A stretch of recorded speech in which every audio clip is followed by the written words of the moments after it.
अभिषेक बनर्जी ने कहा, कुछ लोग चाहते हैं कि बंगाल जले, लेकिन हम लोग ऐसा होने नहीं देंगे। धर्म पर बंटवारे की राजनीति कभी सफल नहीं होगी।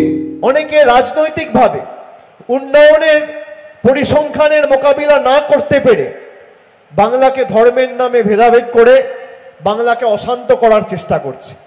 আমি এই সভা থেকে আপনাদের যারা যেখানে এই সমাজ মাধ্যমের মাধ্যমে এই বক্তব্য শুনছেন বা দেখছেন, আমি সকলকে অনুরোধ করব বাংলার কৃষ্টি সংস্কৃতি বজায় রেখে আমাদের এলাকার শান্তি শৃঙ্খলা এবং সম্প্রীতি যাতে অক্ষুণ্ণ থাকে, আমাদের প্রত্যেককে সজাগ থাকতে হবে, সচেতন থাকতে হবে।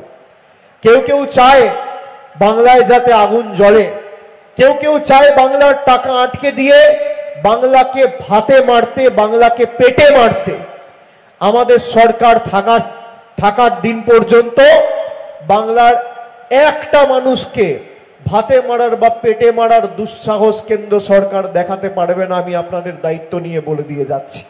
हर खबर स्पष्टता के साथ जानने के लिए बने रहिए स्पष्टता न्यूज चैनल पर और स्पष्टता न्यूज चैनल को लाइक, कमेंट और सब्सक्राइब अवश्य